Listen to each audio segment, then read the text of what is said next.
Round one at Daytona may not have ended the way everybody had hoped, but the ARCA REMAX Series is again ready to rock.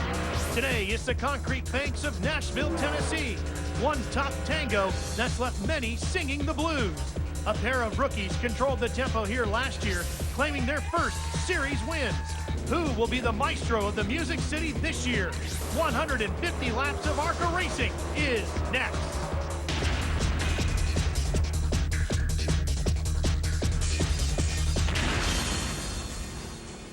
Speed Channel is ready to bring you live ARCA REMAX Series racing. It's the PFG Lester 150 from the 1.333-mile Nashville Super Speedway in Nashville, Tennessee. It's round number 2 of the 2005 ARCA REMAX Series.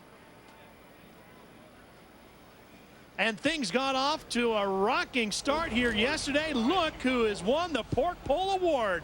Yes, that's right. Erin Crocker, in her first ever ARCA REMAX Series race, will lead the field to the green in a Ray Evernham Dodge Charger. And maybe some history will be made here today. If Erin could win it, she'd be the first woman in ARCA REMAX Series history in some 53 years to win an ARCA REMAX Series event. The cars are rolling from the grid and we are getting set to go green. I'm Ralph Shaheen alongside of Dan Pardis. Let's take you right to the green because we're going to get started here today. Erin Crocker's on the pole, but look who's right behind her, a strong row, Dan. King Kimmel, great strong second row there here today. Them guys are ready to rock. It's going to be a good race. Tandy Marlin with some good roots in this part of the country. Good run, cousin of Sterling Marlin. He's excited. Look at Chevy White and Bobby Gerhart. Bobby Gerhart, of course, the most recent winner at Daytona. Mark Mitchell on the inside of row 5. As we take a look back through the rest of the field, one of the reasons why we're getting the field rolling so quickly, I know it's a bit of an unusual start to an ARCA REMAX Series race here on Speed, but there has been a serious threat of weather throughout the region all weekend long. We have sunny skies right now, but we're not taking any chances. We want to get the entire race in all the way to the checkers today. So we figured we'd get rid of all the business, get right to the serious business, and we're going green here in just a few minutes. We do have some onboard cameras for you today. Andy Belmont in the first one. He's starting back in 40th. Had an ignition problem, struggling yesterday, trying to get that car up to speed. So we made some changes. Hopefully he'll get that #1 car rolling here today. Johnny Leonard will give us the view starting 29th today on board his number 13 machine. Johnny Leonard down from Florida, has his own roofing business, strong competitor in the series here. Chad Blount with some happy birthday wishes starting in 5th today. Good run for Chad. And this is one you always want to have your eyes on. Starting 3rd, you called him King Kimmel, Frank Kimmel, going after an unprecedented 7th ARCA REMAX Series championship this year. Sits 2nd in the points after Daytona. And more wishes going out. These coming from Ken Weaver, who gives us this view from a great qualifying effort for this driver in car number 20. Great run for Ken. Talked to him earlier. He said, man, I was real happy. We tested here, made very few laps in testing, had a great qualifying effort. The field is getting warmed up, Dan, for them, it's been pretty much business as usual. They've gone through driver introductions and all of that. As you take a look at our race analysis, how different is the day been for them with the threat of weather in the area? The driver's pretty much on an even keel already? Well, it's rush. As a driver, we know we come here, teams spend a lot of money to come race, and we just hope and pray that we can make it at least through the halfway point to get this race underway. These guys are excited. Again, impound procedures with the ARCA REMAX cars. They come here, they qualify, they impound the cars, so not much you can do to these race cars, changing from qualifying to race, and they're ready to race. Good look at the cement here. There's that red number 98 Ray Evernham Dodge Charger. This is the first ARCA REMAX race for the brand new Dodge Charger body. Erin's going to lead the field to the green, Dan. She's done this before in a sprint car, but not in an ARCA car. How much extra pressure does it add to her, not only being her first ARCA race, but now she's on the pole with guys like Frank Kimmel and the gang right behind her. Hey, but Erin's a great racer. She drives a world of outlaw cars. That's the top third sanctioning body, in my opinion, in the world. She's raced against guys like Steve Kinser and them guys. It takes a lot of nerve to go out there and race with them cars. She knows what she's doing out there, but all eyes are upon her today. She knows to to make her next step in her career, to go into the NASCAR world, she has to run good. Ray Everham's here. A lot of Busch teams are here watching her today. So, yeah, there is a little bit of added pressure as she feels as a driver here today. Well, we should have a lot of time to talk about Erin throughout the course of the day. And the driver starting right alongside of her, Ken Weaver. Don Radabaugh joins us today from pit road with more on the 20 car. And you know, Ralph, when you're talking Texas, you're talking Ken Weaver, tall Texan who measures out at 6'7" tall. He's even feeling a little taller now, of course, because he qualified a career best second here at Nashville. His best finish is 4th at Kentucky, but he's got a great hot rod here today, and he's hoping, this Texas is hoping for another career run here today in Tennessee.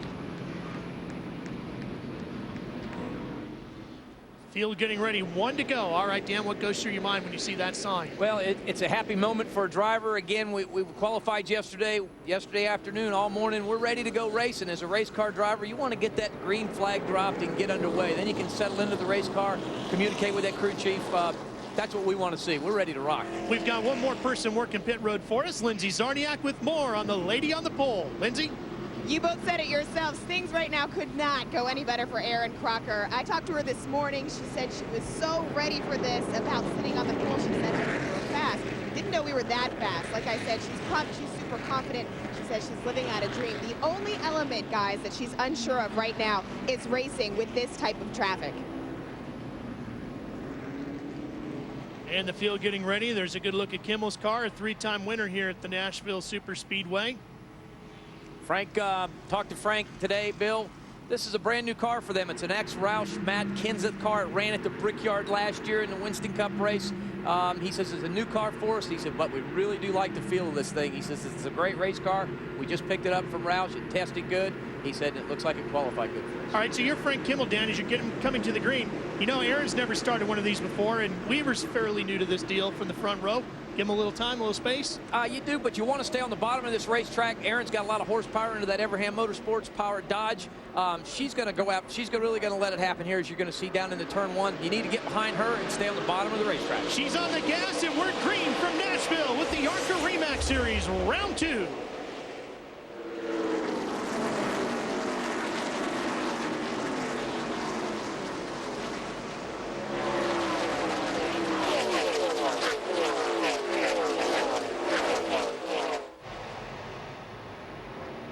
Diving down into turn 3, and look at Weaver closing right up on the backside of the 98. Boy, he sucked right up to the backside of that car, didn't he? He really did. Drove way deep down in the corner here. You got to take care of your race car, take care of them tires early in the race here. So hopefully Ken will get that thing sorted out and fall single file and be there at the end. Hopefully put it in victory lane. Got to be here at the end.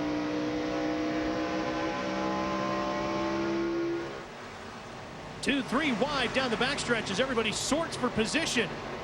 Right in the middle of that, car number 7, Kyle Krisiloff. And boy, what a weekend he's had. That's the second car he's been in. Sure has. Tough weekend for Kyle. He crashed yesterday in practice. They had to pull up the backup car. Had no practice in this car. Made 1 lap there in qualifying and put it to show. So he says we're going to work on it today during the show. David Liner, the crew chief on that car. We can make it happen if we use our head. Boy, that's a tight back in there, Dan. Yeah, it is.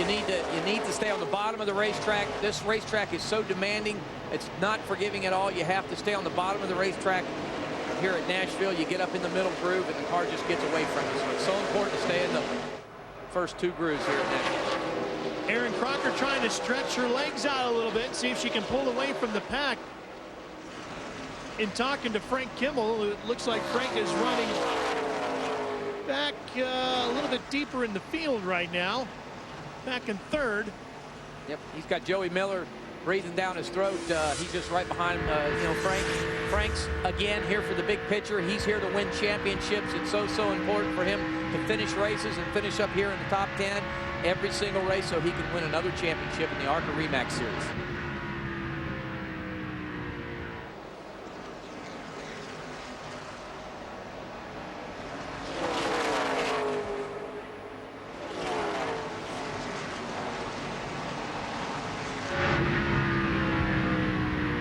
Looking off the backside of Frank Kimmel's car.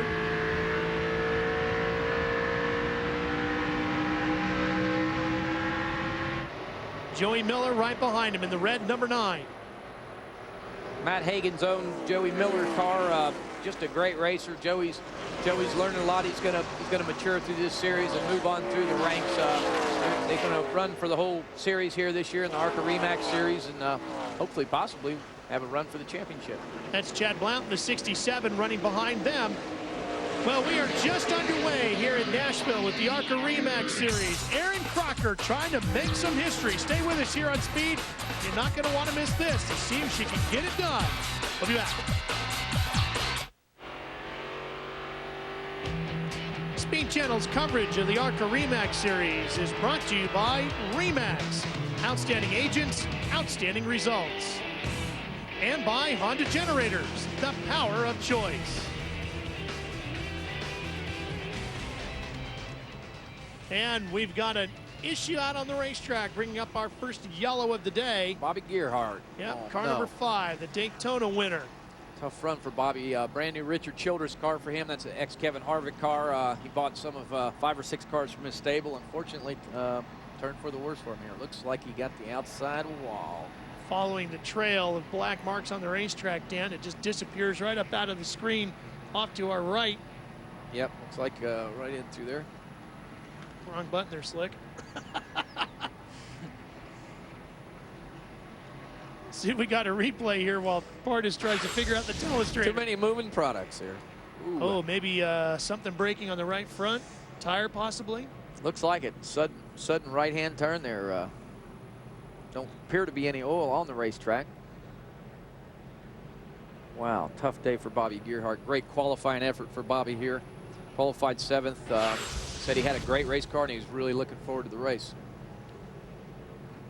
To show you how focused Bobby Gerhart is on his racing program, he told me earlier in the weekend that as he was actually running in Daytona, leading the race, trying to get that one won, he was on the radio with his crew chief constantly talking about the changes they wanted to make to the car for Daytona Speed Weeks 2006.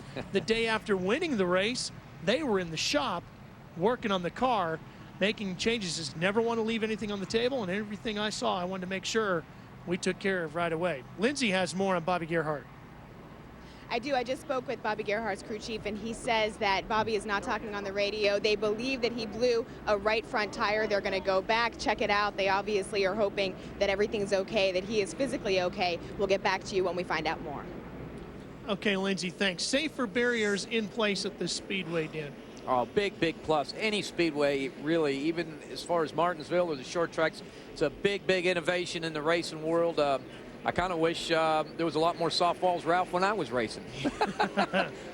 I bounced off a few of them in my time. Yeah, you might have had that telestrator figured out a little bit quicker, yes, right? Sir. Things weren't rattling around in that cage.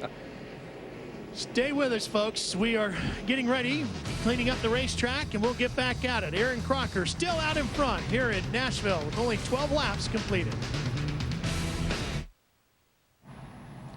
Welcome back to Nashville, the ARCA REMAX 150 from the Nashville Super Speedway. We are just outside of Nashville, Tennessee, just east of the Music City.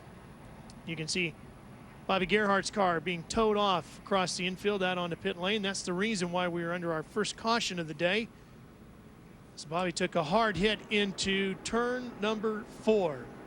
Bob has gotten out of the car and apparently has made his own way under his own power to the ambulance, so that's good news there.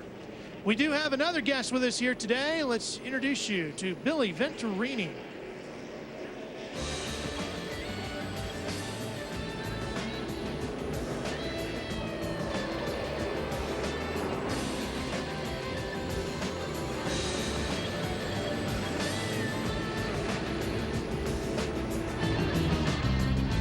Well, the driver, the number 25, was hoping to be here in competition today. Instead, Jason Jarrett is filling in for him because, Billy, you're wearing a halo right now, which is quite the contraption. How are you doing? For those that don't know, you took a wild ride at the end of the race at Daytona.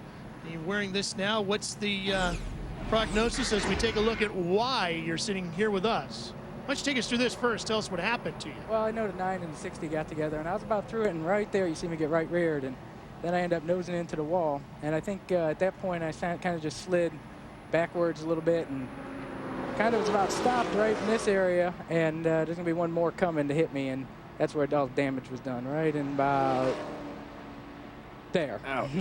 There you go. And that's the first time you've seen it, isn't it? That's the first time I've seen it. Good thing. And there was the damaged car, and you actually crawled out on your own. And so what are the doctors saying? Well, healing from a C2 vertebrae crack, and hopefully it should be about 6 months, and I'll be back in that race car. All right, well, hate to have you with us due to these circumstances, but good to have you with us at the same time. Hey, thanks for having me. A little awkward seat, but I'm going to enjoy this. You got a couple of cars making their way down pit road as well. This is actually, you were telling me before, first time you've ever seen your car race, isn't it? I've never had to actually watch the 25 go around the track. It's when Dad was driving before I even got in the seat.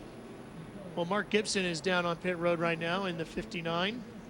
Making a little track bar adjustment, topping that car off the fuel.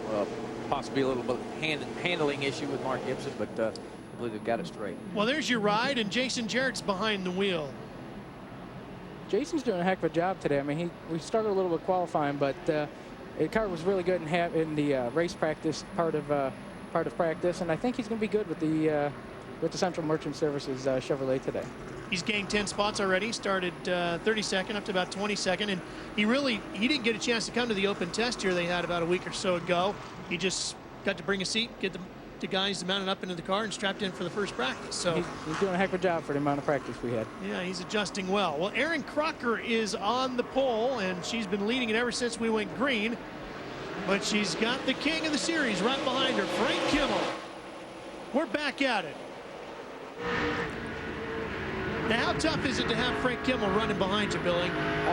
It isn't a good thing. He's a heck of a competitor. He's going to be working Erin right here on the low side real soon if he can, I'm sure. What will he be trying to do to her, Dan? Because right now he's trying to find out a little bit about what makes this girl so quick, too, isn't he? He's going to study her for a lap or two. Well, he is, but again, the preferred groove here at Nashville is on the bottom of the racetrack. As you see, he's going to really need to get on the bottom side of her to get around her, but that Everham Motorsports Dodge has got a lot of horsepower, as you can see. She really pulls him down the straightaway. So Frank's got to use his head. He knows that horsepower is hard to beat. He'll try and work her in the corner as good as he can, but again, he's going to be here at the end, and hopefully he can win the victory at the end of this race, not at the end. Billy can tell you that Frank Kimmel is a great, great competitor. Billy, would you want to race with a better race car driver out there today? Frank's a class guy to race with, and despite him and I not always seeing eye to eye on the racetrack, he is a heck of a competitor, and he's going to be the toughest one for her to compete with today, and he's going to make it tough on her, I guarantee that. He is. 2 laps, fellas, and she's opened up about 5 car lengths on him. Again, horsepower is such a key here. Nashville Superspeedway, 1.5 mile racetrack, lots and lots of horsepower. A lot of good downforce features on that race car. Everham, you can believe that Everham Motorsports knows how to build a downforce car. Lindsay, that 98 sure looks strong. She's on fire, and we're hearing over the radio that she is reading her lap times after every single lap. She is on fire. Ray Evernham talked to her. He said, I do not care that you are a female. I want you to race the car. That is what I'm looking for. That's what she's out here doing today. She does say she's a little bit tight off, but hopefully that's something that they'll get past. As long as she's in the front, they're happy. Don? Hey, Lindsay, and I hope she doesn't care that Frank Kimmel's a 6-time series champion, too. Although he's got a little push in his race car right now through the middle of the corner. Heard him come on the radio and talk to his crew chief and brother, Bill Kimmel. When they come in for a pit stop, they're going to make an air pressure adjustment and a track bar adjustment in addition to changing 4 tires to help that push through the middle of the corner. Robert Richardson and G.R. Smith are also reporting tight conditions in their race cars. Dan Pardus, is that a little unusual in that we're under bright, sunny, warm skies? No, it's perfectly characteristic, and Billy can probably tell you also that a racetrack like Nashville, Billy, I mean, we always hollering as race car drivers, tight in the center, tight in the center, tight in. But last time they were on the racetrack, they had tape on the front nose and it was making Guys, we got a wreck over in turn 2. It's going to cause our second caution of the day. A couple of cars involved over there. Can't see all the numbers. That's Bill Eversol's 08, it looks like, out of Chelsea, Michigan. Total of 3 cars involved. TJ Bell in the 48, and it looks like the 65 in there as well. That's Walt Brannon out of Unadilla, Georgia, and that's a tough break for TJ Bell too, because Dan, he's on his second car. He really is. Had a tough day here yesterday. They borrowed that car, and actually they didn't borrow it. They went and bought another race car and went out here, and hopefully, not a happy camper. I think he was telling him he was #1 there. But you know, unfortunate this early in the game here at Nashville. Yeah, TJ had a right front going down, going into turn 3, and he bought this car from ML Motorsports, which Chad Blunt is driving for, and Blunt actually sits 4th. Lindsay. Uh-oh. And TJ Bell is dealing with another change because his crew chief, Jeff McClure, has recently become his owner. He said the team was going through some differences, and so they decided this was a change they needed to make. They feel good about it, and obviously, though, they're upset with what's going on here. Back upstairs. Little tempers flaring there. Billy can tell you, as a race car driver, the last thing you want to do when an accident happens is walk over to the guy that you got in a wreck with and talk about it. You really need to go cool down and sit down and think about it. Am I right, Billy? Without a doubt, and I'm probably the wrong one to be asking that question to. I've never seen the two of you ever do that before. No, his dad told us to, but we didn't listen. Calm, cooler heads, huh? Not you two. Struggling to do that with the 08 as well right now. He's a little wound up. Bill Ebersol. We'll be right back. The ARCA REMAX Series is visiting the Nashville Super Speedway. Big ribbon of cement just outside of the Music City. This is round number 2 of the 2005 season, and we're under our second caution of the day for an incident over in turns 1 and 2 involving 3 cars. Here you see the Defiant Clothing back number 48 of TJ Bell. One of the cars involved. Bill Ebersol was in there as well in the 08. Looks like they're getting TJ's car hooked up, and we'll pull him off the racetrack. I believe that's Walt Brandon's car there, is it? Yeah, it is. They've used that car or purchased that car from Matt Hagan's Racing. That car there won Kentucky last year in the ARCA race. Good race car. Really didn't have any laps on the racetrack with that race car, so they pulled it out of the trailer this morning, did a deal, and put them decals on it, and then were the first laps when they threw the green flag that Walt made with that race car. It too was involved in the incident over in turn 2. Well, while they're taking care of getting the cars ready, we'll take care of some business so we can show you as many green flag laps as we can when we come back to Nashville with Aaron Crocker out in front.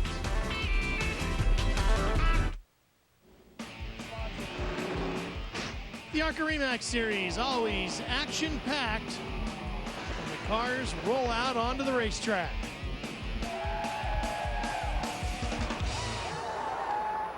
Nashville Super Speedway, a big part of the ARCA REMAX Series last few years, ever since it's been built and opened. And that car has been a good car to race here. Here's a look at some of the previous winners, and Blake Feast has had good success here at this racetrack, running for Hendrick Motorsports. Lindsay Czarniak is with him down on pit lane. I am down here in Kyle Kristolov's pit area. Kyle's saying he's still a little bit loose through the corners, but like you said, Ralph, we do have Blake Feast, last year's champion, here cheering him on. How tough is it for you not to be out there racing this time around? It's twice as bad today. I got to watch Kyle run for Billy and all the Gerhardts, and he's doing a great job. He's up to 9th already, a little loose. And then when I get done watching this, I have to watch Boston run the low Spectre side Chevy in the Busch race. So it's a tough day. Are you able to give Kyle any insight, or have you in the past been able to help him out?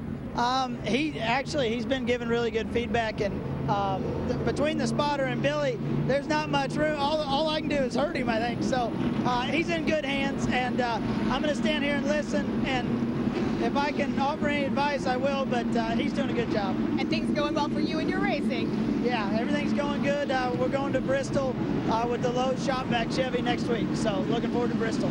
Thanks, Blake. Thank you. Well, and Blake Feast did it with just making one pit stop for only fuel and tires, while a lot of the other front runners pitted twice here last year. Let's check in with Don Redebaugh. And while we're doing that, let's check in with Bobby Gerhardt, who took a very hard lick off turn 4. You all right? Just a little shaken, Don.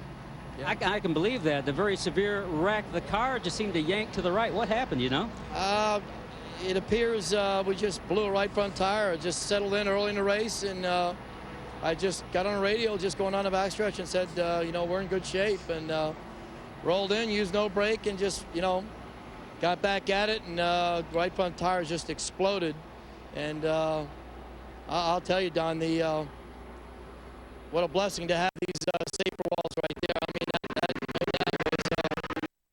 was I've ever had, and everything did its job.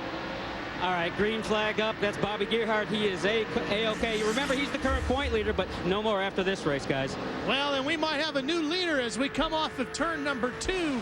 Frank Kimmel gets around Aaron Crocker, and for the first time today, we've got a new leader. Yeah, you knew Frank was going to try to jump the restart just a little. He's awesome at the starts. The problem that Aaron's going to face now is she's had a tight race car. She's going to get back in the pack. That car's going to get a lot worse when she starts getting that aero push. Joey Miller has gotten around her as well, and it looks like Tandy Marlin in the 77 closing in quickly in what becomes a battle for third now. And something else happening here, Dan, is for the first time Aaron's racing in traffic with the ARCA Series. She's practiced cars, she's qualified cars, and all that stuff has been just pretty much single car, not a whole lot of traffic on the racetrack. And she said to me earlier today, it's going to be a little bit different. I'm used to running in traffic, certainly with the Outlaws, and having lots of cars around me. But while I'm trying to get used to what the air does with these cars and traffic around me, that changes the whole picture.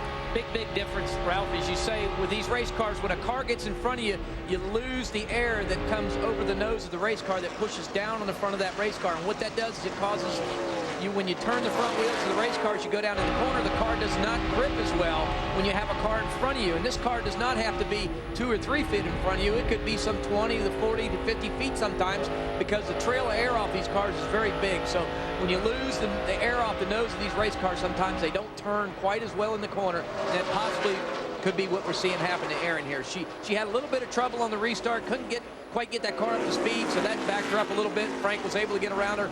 Now she's having to battle back in traffic. Lindsay?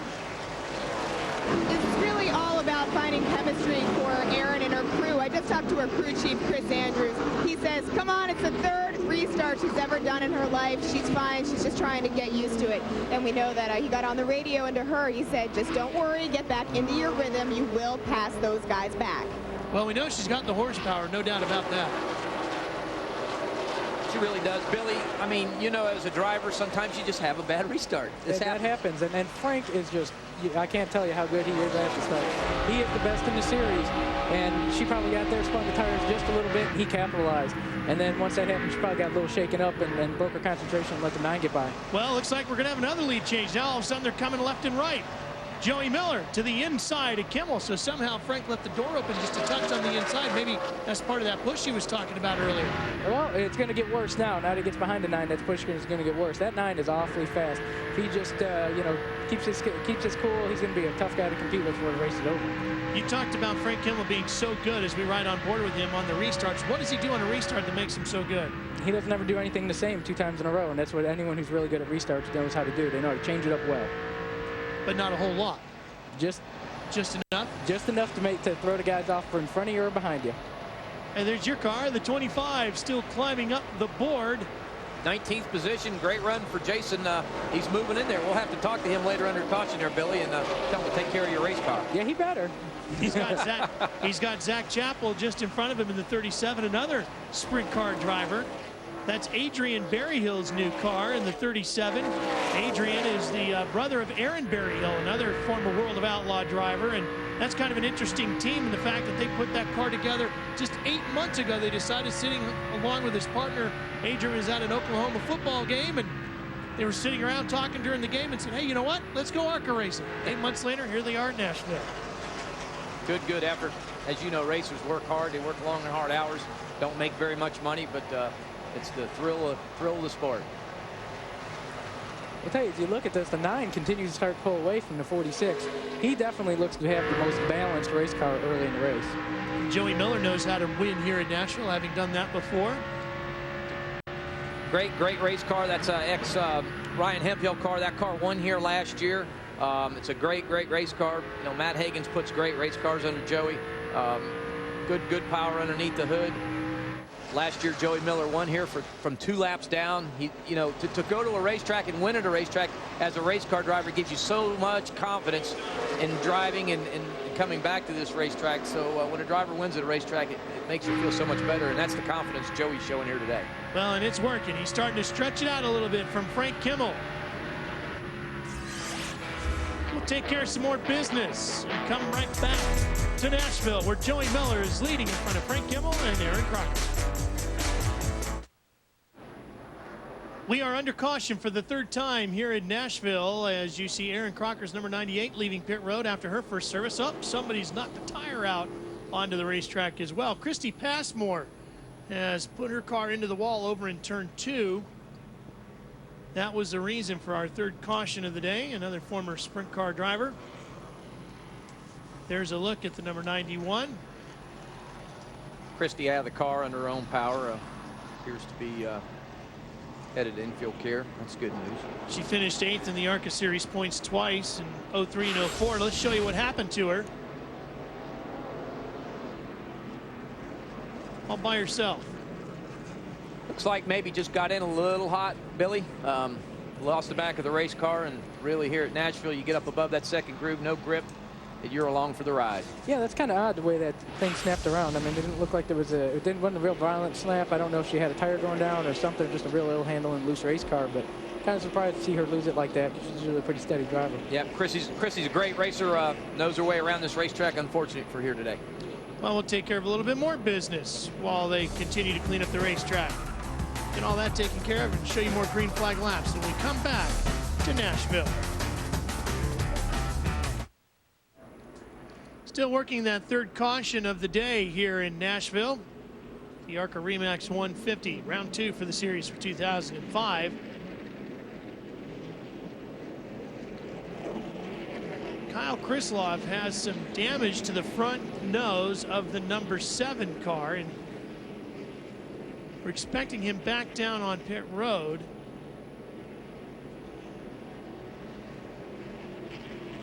There's the 7 car. Let's see if we can get a look from the other side as he comes around out of turn 2. There it is. You can see it all pushed in down there, Dan. Yep, just scooped the valence up. Fortunately, the bottom side of the valence there, as you see right there, just really has a lot to do with the race car. It really makes downforce here on these racetracks. It's so important. That valence needs to be pulled out. Here's why. He pulled through Aaron Crocker's pit stall, and that tire was still sitting there, and he pushed it out onto the racetrack. Now we're being told that, and Weaver just ticked it. And we're being told now from the ARC officials that there would be no penalty with that. Yeah, I don't know. Unfortunately, you know, Aaron's crew changed the tires, and the tire was just left in the pits. They were in the process of cleaning it up, and 7 car came through and got a hold of it.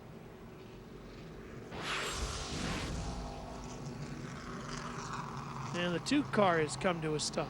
2 car, Denny Hamlin, good race car. Joe Gibbs development driver. Yep, with Dan Shaver partnering in that deal. Just a tough weekend for him. He got in the wall yesterday during qualifying, and they had to stay here late last night and work on the right side of that race car and get it pushed back out. Just a tough weekend here for Denny.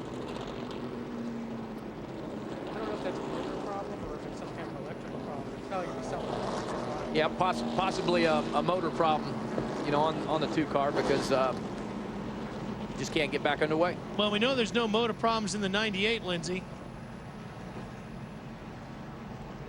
With Ray Evernham, the man responsible for getting Aaron Crocker out here on the track, what is your assessment of her performance so far? Well, she's doing a great job. You know, those were the first restarts that she's ever done. In a sprint car, you don't have a shifter. Yesterday, she forgot that she had a starter, but she's doing a great job, and we just want to get her through today and get some experience and have a good finish. How was the communication during the pit stop?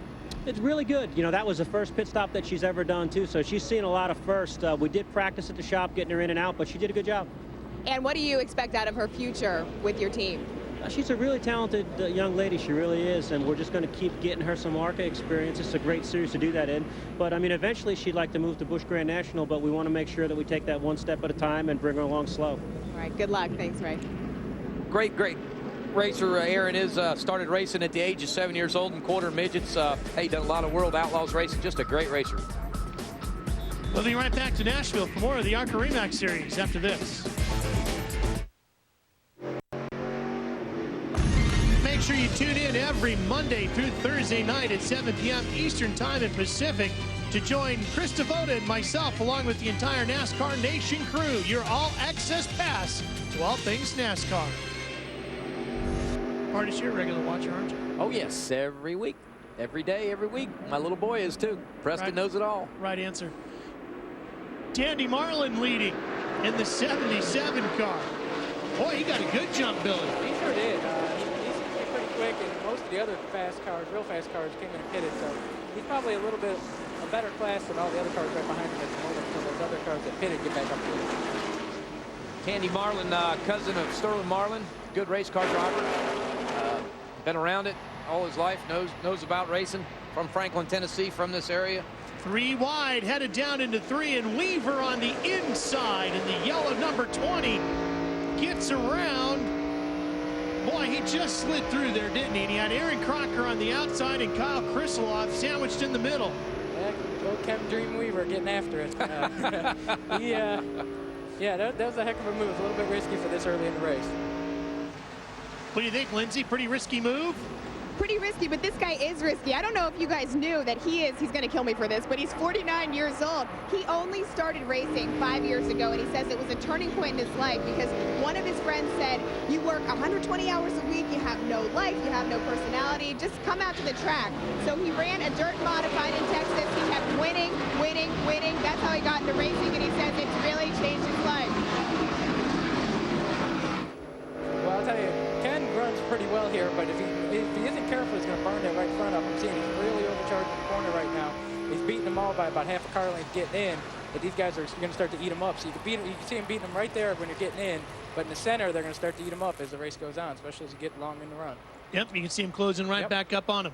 So important here at a track like Nashville to get back in that throttle through the center of the corner.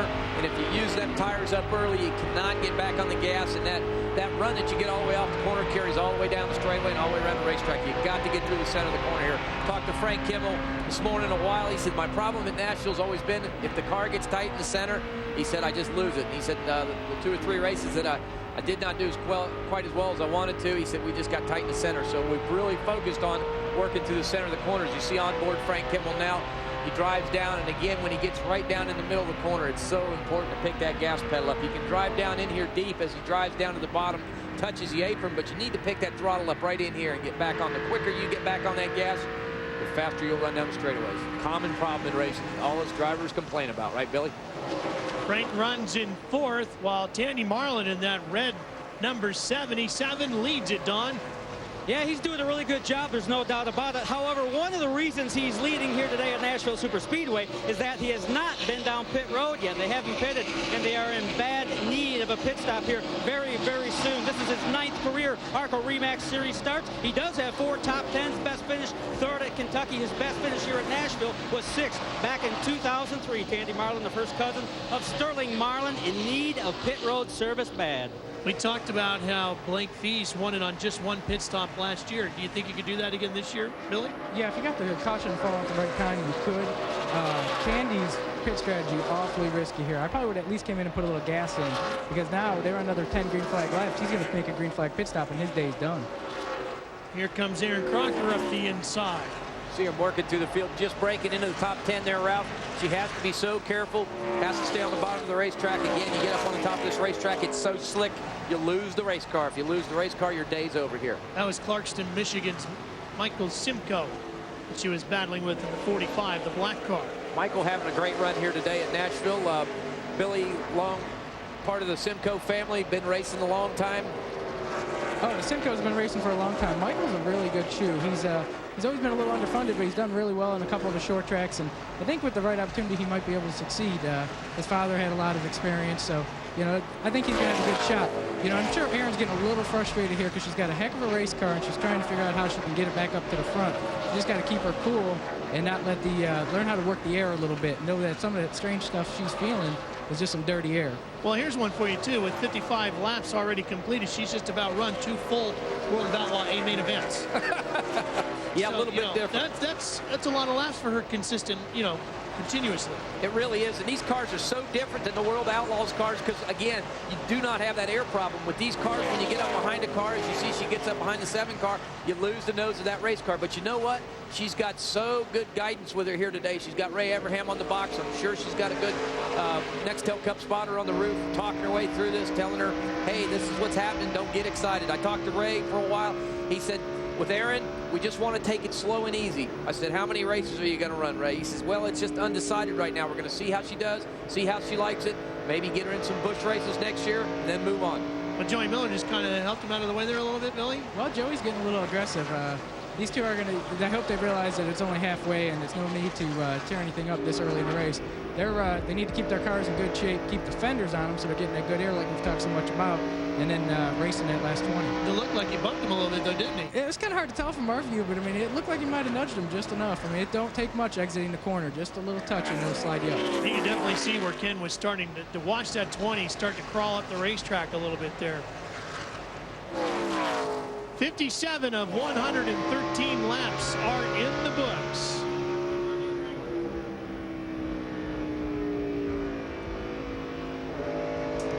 Weaver back on the gas as he drives off at turn number 4, sitting in 6th, and we'll be back for more right after this.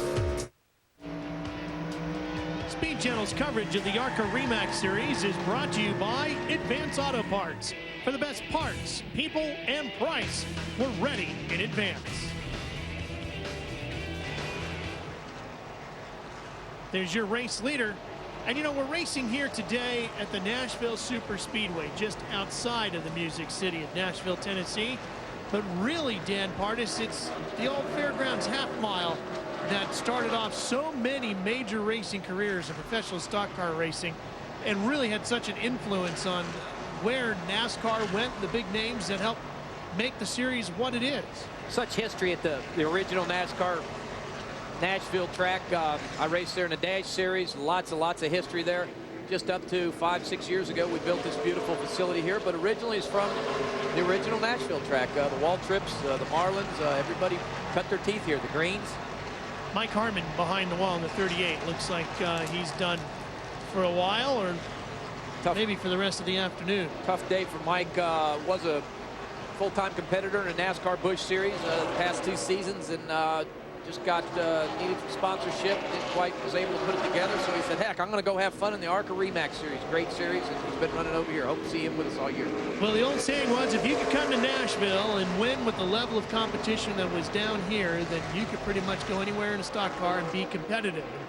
Tandy Marlin's family did it for years, and he's trying to do it here today. A little bit bigger racetrack, but still an impressive list of names running with us today. Joey Miller in that number 9, battling for 3rd right now with the 88 car, and it's a good fight for that position as Chase Miller fights it out with him in the black 88.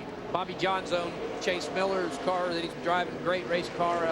Bobby originally out of Florida, moved that shop to Charlotte, North Carolina, and the Shrimp of Florida race car, trying to put a great racing effort. He told me yesterday, he said, you need to watch this kid Chase. He said, he's a hot shot. He said, he's up and coming. And I said, Bobby, which one's not? So we got about a half a feel of him. Well, Joey got away from him pretty quick, didn't he?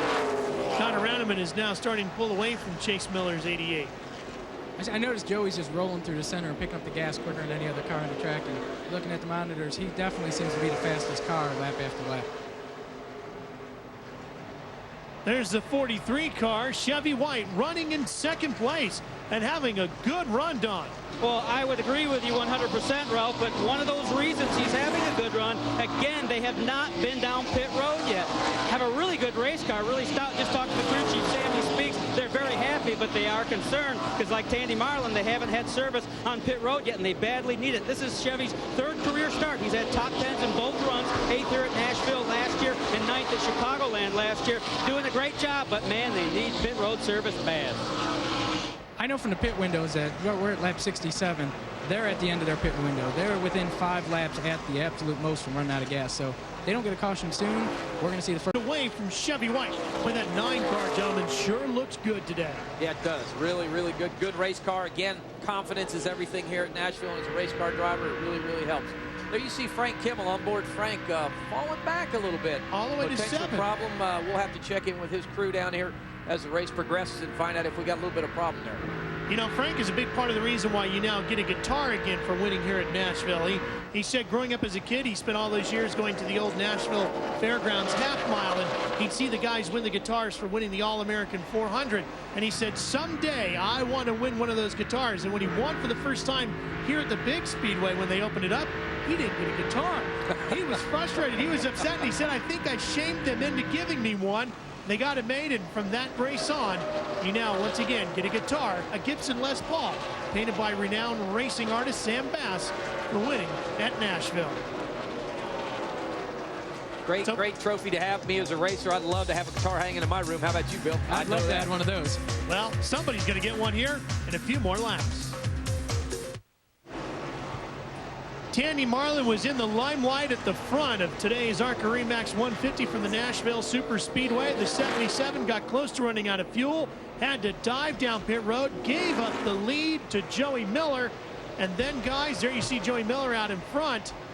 Things were tough for him getting that car started again. Well, that's what you risk. When you stretch fuel to that point, he's out of fuel here when the 9 goes by him, you can tell. And then when you stretch it that far, it's going to always take a while to get that thing fired back up on pit road, and it pretty much ruins your day. Your day's over at that point.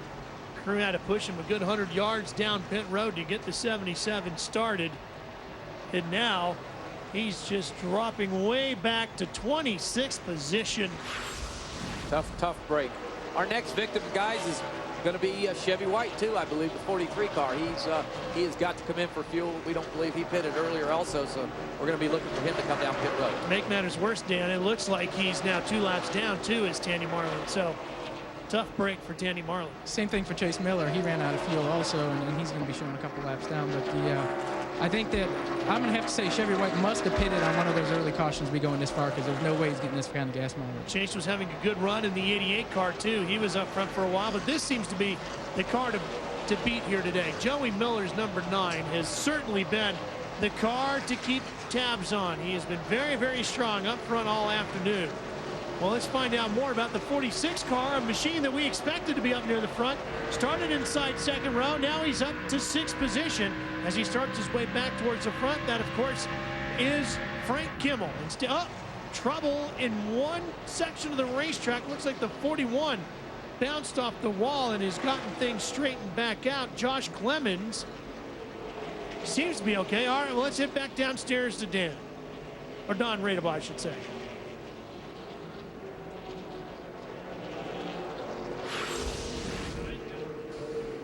Well, we're going to take a look at the replay instead. Well, looks like the 12 got loose, Bill. Oh, that always happens. When you get down the corner and someone's that close to your right rear, with those stiff rear springs we run now, it dumps the air off your spoiler, and it's the freest you'll ever feel a race car. Collier got loose and just had to chase it up. Mario Gosselin in the 12 car. Good racer. Unfortunately, when you get down on the bottom and the car gets right on the outside, he takes that air on the outside of the race car, the air that holds, it's a cushion of air that holds that race car on the racetrack, and it turns into no air, basically a neutral zone, and the car gets really loose, and that's what you've seen there. But 41 car, Josh did a great job of holding on that race car and keeping it out of the fence. We go under caution, but pretty much accident-free. 4th one of the day. And what a tough break for Tandy Marlin and some of the others, as they were basically just 2-3 laps short of getting that caution they desperately needed. Yeah, well, you knew when they risked it that that's always that chance and that opportunity to possibly run out of fuel, and it just went green too long. You know, that normally in the ARCA race you're not going to see that long of a green flag run, but we saw it today and it bit him. See the dominant car of Joey Miller again. This race car won here last year in the ARCA race from 2 laps down. Just a great race car. Great program that Matt Hagens puts under this young lad. 34 laps to go. Looks like Joey Miller might be making his way down pit road. We saw Blake Fees win this race with just 1 stop. What do? Do you make this stop or do you stay out, Billy? No, they're all going to have to make this stop. I don't think from where we were, we pitted, I would have to check on what lap, but it would be, I don't believe anyone can make it from that last pit stop. So everyone's going to come in, and I probably would think they're going to put 4 on. To Don Radebaugh. With Joey Miller, the Country Joe Holmes Dodge, this should get them to the checkered flag. They hope anyway. Right side tires going on. They'll take 4 tires here and a complete load of Sunoco gas. They will make an air pressure adjustment on the way. Joey Miller getting service on pit road to Lindsey Zardiak. The number 7 of Kyle Kristolov is in. They're going to add fuel, make tire changes. They are going to add take a half pound out of the right front. He will be down and away. Now we go to Erin Crocker. She is in. They're refueling her, changing both sides of tires, we are told. They're going around the right, now going to the left. And trouble in the Kristolov pit. We will find out what that is and get right back to you guys. Well, we saw Kyle storm away. Don't see anything wrong with the car. We'll get back to Lindsay in a little bit and find out what the issue was with Kyle Krisloff when we come back to the Nashville Super Speedway, where we're working our way closer to the completion of the ARCA RE/MAX 150.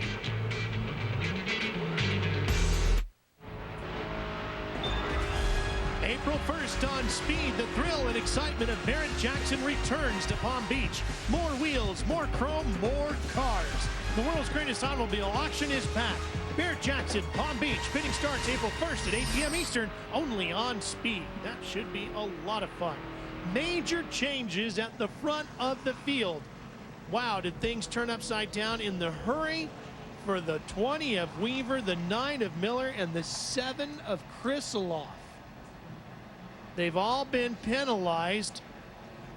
Don, let's touch base with you, and you can maybe explain to us what went wrong for those 3 cars. Well, Ralph, I will do my best, and to help me out here is the crew chief, Mike Chaffee, on the 9 car. I understand they did not use the pit road access lane. Is that what's going on, and you guys are being penalized? And if so, what is the penalty? Yeah, 10-4, I do have to call the green here, but we went up on the racetrack too soon, so we got to go to the tail. Okay, they got to go to the tail end of the longest line, so not the end of the world. To Lindsay Czarniak. Gerhart, crew chief, and Kyle Krisloff, you're penalized for not using the access road. What is your reaction to that? Well, tough deal, you know.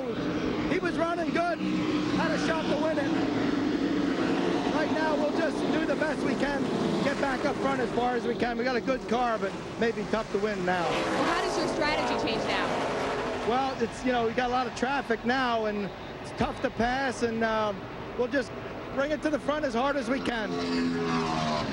That's Chad Martin in the 10, Chad Blount in the 67 battling there. That was kind of a wild start, wasn't it? Well, I think what happened was there were some cars that had been put, that were behind the leaders. Then when they got put to the back of the pack, there were cars lapped down that were in front of what was then the assumed leader, being the 67 car. So they're trying hard to stay in that lead lap. That's all you got to do. You got to fight and claw to try to do that. Well, these two fighting and clawing their way for first as they battle hard for the lead here at Nashville. And Aaron Crocker starting to roll into this fight as well. And Ray Evernham's number 98. As she tries to become the first woman ever to win an ARCA race. And look at this, 3 wide off of 4. And she comes right up to take away second place from Martin. A strong move. Now, can she hunt down Blount as they go down into 1? Oh, hold on. Right in there. Hang on, Aaron. Wow, great job. Oh, what a tremendous save. That's what we're talking about, dumping that air off that spoiler. She got real close to that 67 and around she came. Woo, great job. She is used to driving sideways, boys, as you can see on the dirt, the World of Outlaws. She did a great job of holding on to that race car. Now we go yellow. Well, man, great job of holding on to the race car. Again, like Billy says, you dump air off that spoiler and it gets a little loose. She drives down to the bottom, pushes up a little bit, did get in the side of Chad Blount. Chad did give her a little bit of room, but she lost it. Drove down to the bottom of the racetrack, stayed in the gas. Great job. Yeah, it looked like she definitely had to crank the wheels hard to the left, and I'm sure that really hurt the attitude of the car. And then when them front tires grabbed, around it came. And there it goes. the young lady who was once voted, and I stress voted, by the rest of the boys that she was playing ice hockey with to be their team captain, just made a tremendous save. This is one young lady not afraid to get in there and mix it up with the boys, as she just proved right there. And apparently, so thought her fellow hockey players. I'll tell you, you got to tell the 67 a heck of a job, too. He did a good job saving that car. Sure Yes, did. he did. All right, getting closer to the end. Chad Blount leads it with Chad Martin right behind him. That's what it looks like when you're racing full steam down the backstretch here at Nashville with the entire pack of the ARCA RE/MAX Series chasing after you as we make our way towards the finish as the ARCA RE/MAX Series works its way through with just 25 to go in round 2 for 2005. Chad Blount has just taken the restart, and look at the gap he's already opened up, Billy. Chad looks strong. He had an awesome start, and it's almost like someone's got to win this race because with all the other leaders getting black flag and Frank having problems and Aaron spinning, 67 sure looks strong, and he's been fast all day. Well, Aaron's back in the field in 14th after causing the yellow with the spin over in turn 2. There's your old ride right there. Car number 25, Jason Jarrett behind the wheel today, and he's doing a great job. Jason is up to 5th. Jason's doing a great job in the Central Merchant Services Chevrolet, but I got to give a shout out to my crew. I noticed they really got him up in the got him right up in the hunt. Awesome pit stop. I'm really proud of the guys. So that's what it takes, a whole team effort. One thing Jason mentioned about your crew is the fact that he really liked working with your crew chief, Troy Selberg, and the fact that Troy really plans ahead strategy and so forth. He had all kinds of options already set up for the entire day, something Jason has never had before. Makes a big difference. Yeah, Troy may be the best planner and organizer I've ever worked with, and he's been a heck of an asset to the team, and it's been a privilege just working with him, having part of the team. That's the 7th place car right there, Ken Weaver, and he's got Frank Kimmel in the fight with him. Ken having a great run here today. You know, Don bounced back and forth here in the top 10 all day, but he's doing what he needs to do to get it done. Just finish and be in contention to win this thing. Hasn't been a great day for Frank Kimmel. Here comes the 9 car making his way back up. What is the story with the 46, Don?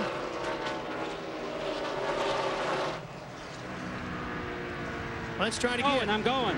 Let's find out from Bill Kimmel. You're doing a lot of conversations with the officials. What's going on? Oh, just some restart stuff there. The Advanced Auto Parts Sport cars run good all weekend. We got an intermittent miss, and it misses for more laps than it runs clears for some. And I think we'd have something for them, but we can't get the thing to clear out. Okay, the hood was up earlier for an unscheduled pit stop. What's up with that? We're trying to find a miss. We thought maybe we had a plug water to come off or something, and we just got a miss in it somewhere. We can't find it right now. Well, other than the miss, I guess they're okay. That's Bill Kimmel, crew chief for Frank. You know, you wonder if that miss has anything to do with the Mallory boxes that we've been distributed this week. This is the first week we've had distributed boxes like this, and I know a lot of us had problems in the pits and in the garage area before we got to the track or in the shop, but you know, you wonder if that might be the problem Frank's facing. One thing about those new Mallory boxes too is that if they're working properly, they will also highlight where you have other issues with your car. So it might not even be the box, it might be something else wrong with the car that now the Mallory boxes are really shining the light on. Right, they're such a precise instrument that they're picking up any little problems that we didn't even know we had before. Because I believe it works off a digital signal where all the other boxes work off an analog signal. I gotta say, Jason's really looking good there, picking up a couple more spots. Let's see if we can't get him a top 5 for this day's over. Here comes Miller in the 9 car. Joey Miller not done yet.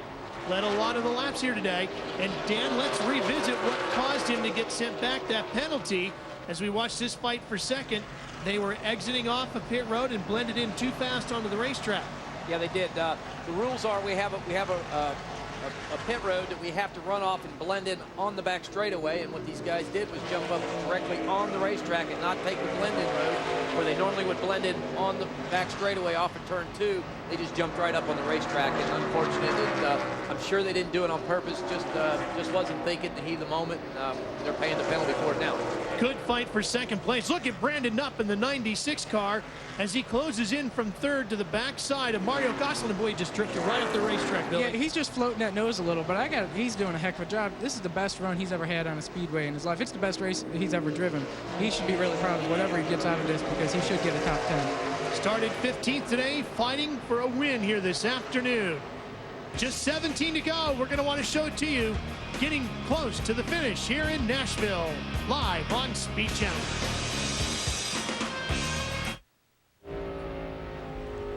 Welcome back to Nashville. Ralph Shaheen alongside Billy Venturini and Dan Parnas upstairs and working down on pit road. Lindsey Zarniak and Dan Radebaz. We're working our way towards the end here.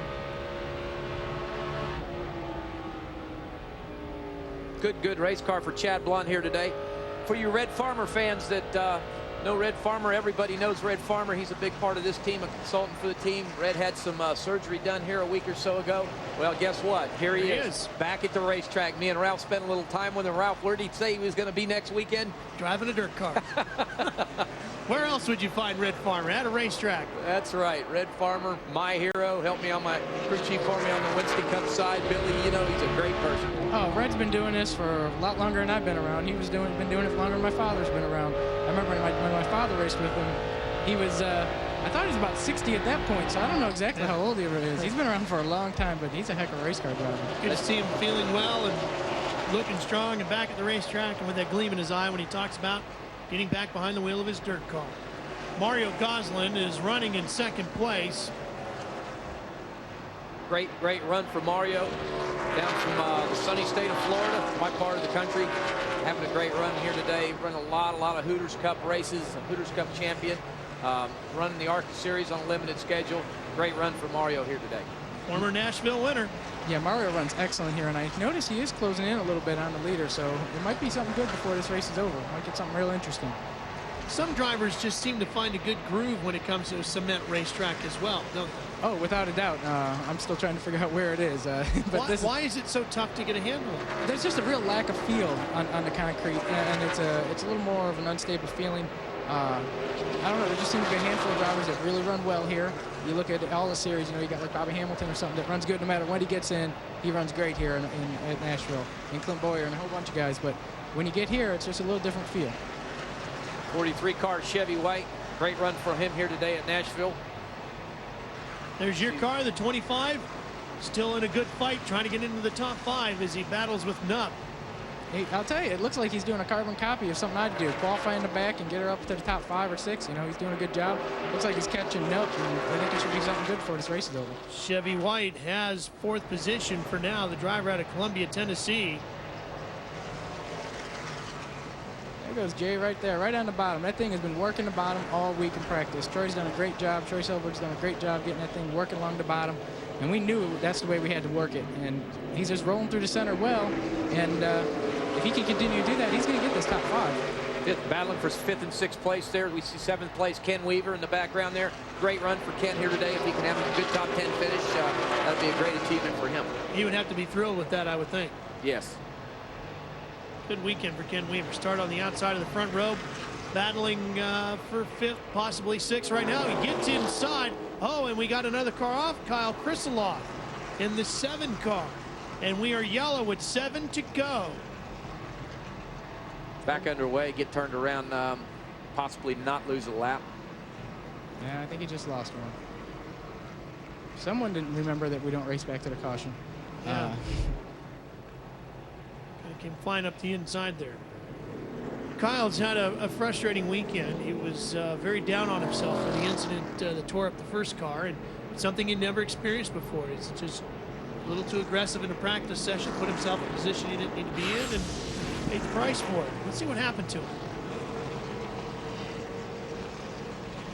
It's like just again on the inside, just gets the air taken off of him. Car on the outside, didn't quite see who that was. Again here on this. You get up out of 2nd groove here at Nashville, and you're along for the ride. Appears not too much damage to the race car. Possibly got to come in flat spotted M4 tires, but we have 6 laps to go, so that's going to be a tough choice. Yeah, I think I'd still come in and put 4 tires on. I would if I was driving. Well, there's Erin Crocker. She's worked her way back up to 12th with 6 to go, Lindsay. Erin Crocker is being very, very silent on the radio. She's got a lot of 10-4s, a lot of OKs. Right now they said that they're just telling her, work through traffic slowly, try to gain positions. Kimmel is the next one to pass. Spent some time talking with great female race car driver Lynn St. James, who's here this weekend, and I was asking her about some of the differences between when she was trying to come up through the ranks to where drivers like Erin Crocker and Christy Passmore are now, these females that we're seeing trying to make driving careers going. And Lynn said one of the biggest things is there just wasn't that many opportunities when she was getting started. She was actually 45 years old when she was a rookie at the Indianapolis 500, to give you an idea. And Erin here in just turned 24 this past week. And wow. The big thing is driver development programs are now out there, which 5 years ago, Billy, nobody heard of a driver development program. I know. When I was 23, no one knew about driver development. So right. I know what they're talking about. I kind of missed out on that. I was a little too old, about 5 years too old on that deal. So I still had to do it, with a family team. But that driver development program, if you can get in something like that, it's the opportunity of a lifetime. You're in great, balanced, fast race cars that you can capitalize on the minute you get out on the racetrack. Lynn has worked with a lot of young girls trying to get them started and give them advice on how to get going in racing. And she said the biggest thing to do now, if you have a young daughter out there that you want to see maybe have a career in racing, is to get those girls as many wins and as championships as you can to build up that resume, but get them a variety of experience. That's one of the bigger things she sees that a lot of the girls are lacking. They might have a lot of experience in one particular type of car, but car owners want to see a wide variety on a variety of sizes of tracks. I couldn't agree more. That's very true. I think if you can show a very flexible resume, you're going to be in good shape. And that, I think, plays whether you're a boy or a girl. It doesn't matter. That's if you're a race car driver. Right. It don't matter if you're a woman or a man. It's, you know, I just think that the more experience you can gain and the more tracks you can get to, the better off you are. I think if you get stuck at one track, you might be a little bit stereotyped on being just one type of driver, where if you're out there racing a national circuit, they got to be able to give you credit where credit's due. Yeah, let's try giving Chad Blunt a call there. He's having a great day here, and it looks like he might put that 67 car in victory lane. Chad Blunt, Dan Partis in the speed booth. You copy? Well, got you, Dan. Hey, man, just a great run out there today. The car looks flawless. Looks like you made the right adjustments to get it hooked into this concrete 1.5 mile raceway. What do you think? You think you got what it takes to put it in victory lane? I don't know. I'd like to think so. You know, we got the best seat of everybody. So, the old Ford Travel Motorhomes Biomet Chevrolet's running pretty good today. We're just tick tight center off, but, you know, it's free for all here. Roger, is the second groove worked in here yet? I see you've kept the car pretty much on the bottom here all day. I think it's pretty important to stay down there in the bottom. Is it always still that way? Yeah, the bottom's pretty much where you need to be, but you guys keep watching here. We're going one to go right now, and we'll see if we can keep up front. Good luck to you, Chad. Hope to see you in victory lane, man. Thank you. Well, when you got this little laps left, it's going to be a hairy end, and it's going to be quite exciting. Mario seems to be just a little bit better in 67, but nothing like that track position being out front and leading this race. No, it sure helps. Like you say, Billy, it's one thing to lead, but it's tough to get around the car. Again, he's got to get that clean air. He's got to do it on the restart here. It's going to be so important for Mario to get a good restart, get through them gears, not spin them tires, and beat Chad down into turn 1. So it's going to be real interesting here on this restart. Right, and you got the 9 car who's made black flag, who's very quick. You know, you want these guys to all remember that you got to finish this race and get a good finish, and it's going to be exciting. I'm sure everyone's going to love this finish. Well, this would be a career best finish here at this racetrack for Chad. Lindsay, what can you add for us? Tom Sokolowski just got on the radio with Chad Blunt and said, Chad, you make that thing as wide as a school bus, that will block them. So there you go, some last-minute words of wisdom to try to pull this thing off. Is that what you want to do? Yeah, that's exactly what you want to do. You don't need to worry about it. Block if you have to. You want to get a good restart here. The key is to snooker him on a restart. Slow down a little bit, get a little bit out of the gas, and then jump him just like he did right there to help get a good run. Green flag, 3 to go. Mario Gosselin won here in 2003. The car in second place. Chad Blount, who has 4 super speedway victories himself, trying to get another one. Chad did a great job. He stopped him right when he needed to and then went. That's the point of leading. You can do that. That's your prerogative. Stood on the gas pedal down in the center of 1 and 2. Got a great run down the back straightaway. It's so important here at Nashville. Joey Miller needs to get on the bottom side. He's going to give him a little nudge maybe, or take a little air off that backside so he can get around. Well, he closed right up. Joey Miller, certainly one of the stronger cars here today, fighting back from that penalty for getting out of the racetrack too quick. Not blending in where he was supposed to after exiting pit lane. Now tries the high side around Gosselin. Tough place here in Nashville to pass on the outside. Joey knows he has to do it this lap, but if he doesn't do it now, oh, trouble. One in the wall. And here comes Blount to the line. The yellow is out. We will come back and go green-white checkered, I believe. No checkers. No checkers. We'll race. We'll be able to race to a green-white checkered is what I was saying. Is what I meant, actually. Hopefully we'll have a good finish here at Nashville. Yep, it would be a green-white checker. Well, this would be the part when Chad would be getting sick in the car right now, because this is he had this race won, and that's really frustrating. That wreck was behind him. It had nothing to do with the outcome of the race. He had the race won. Now he's got his hands full, and it's going to be hard to pull off 2 restarts like that in a row, because now they got him. Well, and Chad Martin, you see the reason for the 6th caution of the day, had a good run this afternoon, and unfortunately, it's going to end backed into the wall. So the green and white are going to come out together, and then we'll get the checker. So apparently it's going to be a 1-lap finish. Well, now the bad thing is you used up your best restart, showed your hand on that, so you can't exactly get off the gas in the same spot again. Exactly. That was Chad had an ace in the hole, played it perfectly on that restart. Now they know it. So he's not going to get as good a start, but hopefully he can do something just similar. He's only got to hold him off for 1 lap. It's hard to get this thing wound up. You know, it's all going to be about the restart, because if he's 2 car lengths in front of him getting down into 1, it's going to be hard for him to get around him. Chad has finished second in the series points and won the Rookie of the Year title back in 2002 at the ARCA REMAX Series.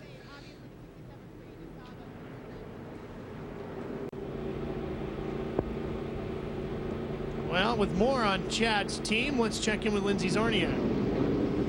Can you guys imagine how frustrated this team is right now? You are seeing them. That's Tom Sokolowski, crew chief for Chad Blount, arguing with officials. He just came over to me and said that he'll talk to us in a moment. Obviously, they can't right now. They are frustrated, distraught, because they felt like they had that race in the bag.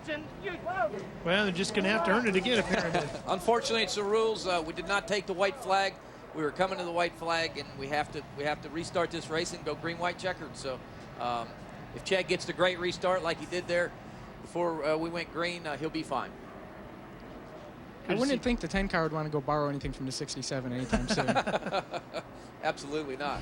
Well, it was good to see Chad Martin able to walk back to the medical service. Now, Mario Gosselin saw what Chad did on the first one. So what did he learn from that? What did he learn? He's going to give himself a little bit of leeway there, not get so crammed up behind him. You know, he was probably thinking he was going to roll to the start. Well, he started to roll, and then he just crept him down, and it might have caught him even between gears the way he got such a big jump.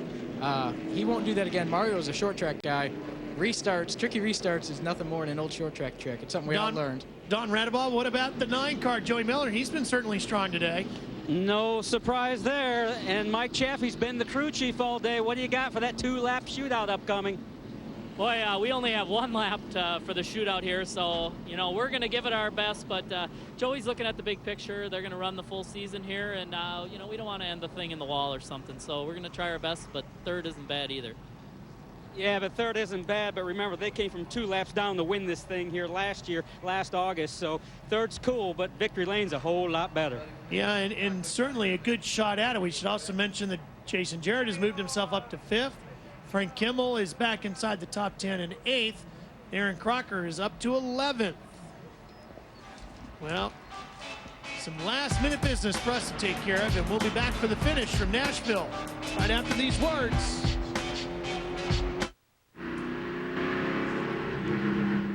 Sunday nights on Speed, step into the tunnel, Wind Tunnel with Dave Despain. Call in or email and let your opinion be heard. That's Wind Tunnel Sundays at 9 p.m. Eastern. Carl Edwards will be on there this Sunday, but more importantly, if you're an ARCA fan, the King, Frank Kimmel, the 6-time champ, will join Dave in the tunnel. It should be fun. There is Frank Kimmel, and Frank's thinking big picture. He's all about winning that 7th championship. So a 2nd at Daytona and a top 10 finish here, is sitting in 8th right now at Nashville after a frustrating weekend with some electrical gremlins. Not a bad day, Dan. Yes, it was. Frank, again, he's here for the big picture. He's here to win championships. He knows what it takes. If the car's off a little bit, he doesn't want to risk it, especially a track like Nashville, not a forgiving racetrack, so he has to step easy and use his head and be there at the end. Now, if this goes yellow again, we do it all over again. We're going to get this thing under green. Get ready. Here we go. Good start again.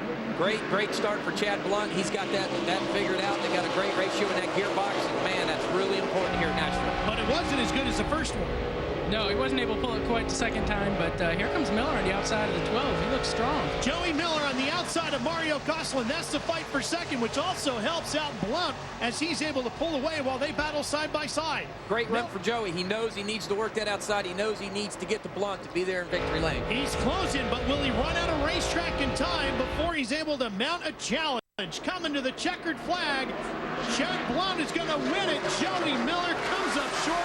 Gosselin gets 3rd. Chevy White is 4th. Nutt is 5th. And Ken Weaver with the 6th place finish. And Kimmel picks up 1 more for 7th. Great race here at Nashville. Guys really use their head. Again, it's not a forgiving racetrack. Everybody did the right things. Great bunch of racers here today. Let's go downstairs to Lindy with a happy crew chief. Lindsay. I have a happy Tom Sokolowski here. Tom, man, that got really close with that call. Yeah, it did. I'm just glad we were able to go back and win it. I'd hate to have lost it after.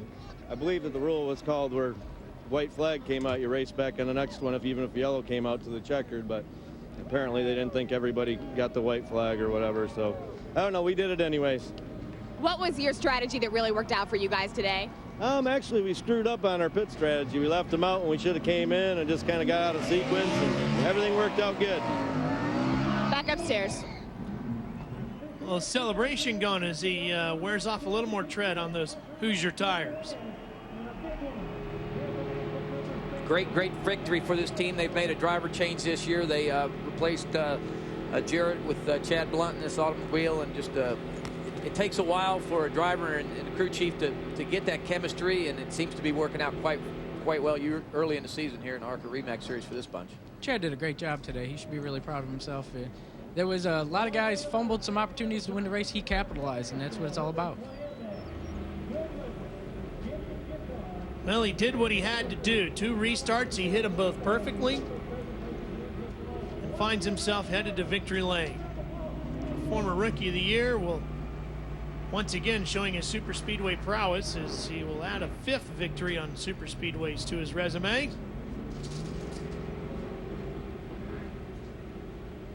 And shows his ability to drive no hands while taking off a helmet. Yeah, that's something they teach us in driving school early. Yep. Here's a look at the top 10. We spent a lot of time already talking about the top 5. Your driver slipped a couple spots there in that last restart. Jason back down to 9. Yeah, Jason was 5th going into the last lap, and I think someone got under him, and you get stuck to the high side, it's hard to not lose spots here. Hey, still a great finish for Jason. Don St. Dennis, great finish for him in 10th place here today in Nashville. And one of his first runs in the ARCA Series for Don. So a great debut for him. Zach Chappell made his first start in an ARCA car, and he comes home in 8th. And Frank Kimmel, as we think big picture, yep, just what he wanted. Be there at the end. He's here to win championships. He knows what it takes to do it. Be consistent, be competitive and consistent. So important. Mario Goslin's really going to like this racetrack. A former winner here, and once again, it did exactly what he wanted it to do as he comes home with another top 3 finish here. And of course, the series will be returning to Nashville in August 8th through the August 13th for another round of competition here. So Mario will be certainly looking forward to that. Yeah, well, I'm hoping I'm not up here sitting next to you two for that one. I want to be down in the seat. We hope you are too, Billy. We really had a great time up here today, and works good with 2 drivers sometimes to get input from both ends. See Chad Blunt trying to drive by the concession stand, get him a Gatorade on the way to victory lane. Little lost through there, just weeding his way on his way to victory lane. Good feeling. Hope Stephanie had a happy birthday here today. Couldn't have a better birthday present than the win here at Nashville in the ARCA REMAX race. Well, I know that victory lane's around here somewhere. I was gonna say, I guess you can tell he hasn't won here before. Move those cones. I'm coming through. All right, let's go to Lindsay. Well, Chad still looks for victory lane. Lindsay, you got second? I do have second, Joey Miller. Joey, you found out on Monday that you were losing a crew chief and you pulled out a 2nd place victory, but you just said, I should have had it won. What's going through your mind? Well, I messed up on a pit stop. I went right out on the racetrack because we did before, but you know, I'm really excited, you know, the opportunity we have here this whole year. I mean, I'm really excited about it. I mean, this is the first time with our pit crew, first time with, I didn't have a crew chief this week, and just pulling everything together and everybody working together, it really shows how strong and how good of equipment and people we have. To Don Radebaugh. Hey guys, in victory lane with a very happy Chad Blunt, who is preparing to climb from that Ford Travels Motorhome 67 car. Remember, this is only his 2nd start in this car, although his 31st career start in the ARCA REMAX Series. Waiting on the arrival of Chad Blunt. I tell you what, feeling good. Come on out of there. This would be a good time to get a good look at the new Nashville Super Speedway race winner, Chad Blunt. Let's have some of that. Wouldn't it know it'd be red Gatorade, but wondering if he could even play a Gibson guitar, but he made his own share of electricity here today. Let's chat with him real quick. Chad Blunt, 5th Super Speedway victory in your 31st start, first ever at Nashville. How you feeling about now? This is pretty cool. These guys from ML Motorsports and Ford Travel, everybody, took a real big risk on putting me in this seat, and I'm just speechless right now. This is big. I'm sure it is. Indeed, it's very big. Tell me about the car today. It seemed to work very, very well, especially out front. Yeah, we're real good in clean air, but if we got back behind anybody where we couldn't get any air on the front nose there, we're very good. But we're a little bit tight, but hey, we're in victory lane. Indeed you are. How's it feel to be in victory lane? It's been a while, and this is a big booster for me in my career. It just goes to show you that Chad Blount's back. Indeed he is, and I asked why and how he feels to be in victory lane, because it's been since 2002 since Chad Blount has been to a victory lane in a major touring series. But a major victory here today at Nashville Super Speedway. Chad Blount's pretty darn happy about it. Well, a lot of reasons to be. It was a big win for him. Get behind the wheel of that 67 and find yourself in victory lane right away. Good day for Chad Blount. Joey Miller in second, Mario Gosselin third. And a fine afternoon for Chevy White and Brandon Knupp as well. We're not done here at Nashville. Stay with us. We're coming right back for more from round 2 after this.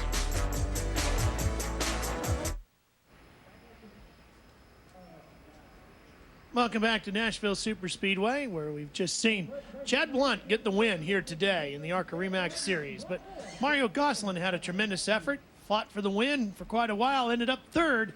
Gets to talk to Lindsey Czarniak. And we get to talk to Mario and his family. We have Michelle, Madison, Megan, who have on the 67 number on the back. So we don't know what's going on there, Mario. We think they might be rooting for Chad. But tell me, last year you came from a lap down to finish 4th. This year from 19th to finish 3rd. You just keep moving up. Is that your plan? Well, you know, the year before we won, I'm real tickled with 3rd place finish. Our car was really better on long runs. We didn't need those cautions at the end. And we could never get the car just right. You know, second set we were too loose, and this set here we were just too tight for some reason. But I got to thank Tom Buzzy and his wife Lori for coming and helping us out this weekend. All these guys are volunteer help, and you know, it feels good. Hess Chassis, Progressive Engines, CNR Racing, everybody that helps us out. It's fun to come here and run good. We didn't qualify as good as we wanted to, but Guaranteed Concrete, Penske Shocks, James Carter. I'm sure I'm forgetting some people, but good day. Congratulations. Don, who do you have? Oh, let me tell you who I have. I got Miss Tennessee here. Heck with Chevy White here. Now, Chevy, congratulations. Can we dial in on her again? Chevy, congratulations. Career best 4th today, top 10s in all your 3 runs. You did a heck of a job. Congratulations. I think, you know, we had a terrible weekend starting out. You know, we crashed 2 cars in practice and come out here with a backup car. We got 1 lap of qualifying with no practice, and you know, we qualified 8th, come out here, finished 4th in the race, and you can't beat that. No, you can't. You did a heck of a job, and it was certainly noticed by all here. And let's swing over, if I could, here and talk to our 5th place runner. Not a career best. You were 4th at Salem last year, but your career best Super Speedway finish. Brandon Knupp, congratulations. How are you feeling these days? Thank you very much. The show control Pork Ford Taurus was running really well today. There at the end when we was running 2nd, we were catching Chad after we got around that lap car, and I just drove it too hard off of 4 down there. And I got in the fence, and the car just didn't want to turn after that, and we held on to 5th place finish. Yeah, a whole range of emotions this weekend, because I know you blew up the motor and you had to change motors. You got out late to qualify, but what a rebound. Yeah, we had a lap and a half when we started the race today on this racetrack this weekend. So I'm really proud of the guys. They did an excellent job keeping us up front all day. Well, they didn't get in the show at Daytona, but they were sure here at Nashville Super Speedway. What a great job from 5th place runner Brandon Knupp. Gentlemen. That certainly was, Donnie. He had a very good run here today. Billy, what'd you think about the race as we take a look from 11th on back, where we see Aaron Crocker finish 12th and Kyle Krisloff 13th? Yeah, both of them had a little problem, but they were both real fast, and they should be proud of the effort they put forth. It was a great race today. It was a good ending, and Chad did an awesome job running those restarts. That's what it takes to win, and that's what you want to be a winner. That's what it's all about. See Mark Gibson back there in 17th. Mark, a long-time veteran of the series, been around a long time. Again, he looks at the big picture. He runs for points here. If the car's off a little bit, again, track not being very forgiving here in Nashville, he did the right thing, finished in the top 20. Let's go to the next one. You see Norm Benning in 19th place, longtime veteran also of the series. Well, let's check in with Lindsey one more time.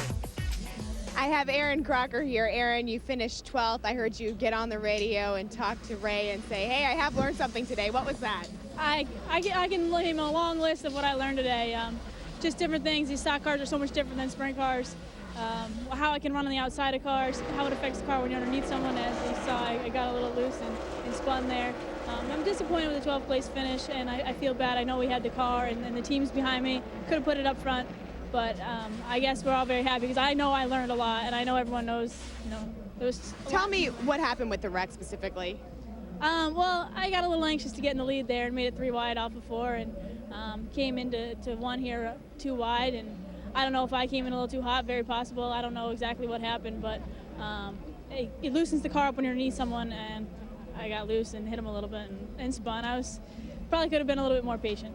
So looking back, anything different that you'll do next time in your next ARCA race? The next time I'll go in there a little bit more cautious when I'm underneath someone like that, and maybe wait a few more laps. We still had plenty of laps to go. I just saw the lead and got real excited.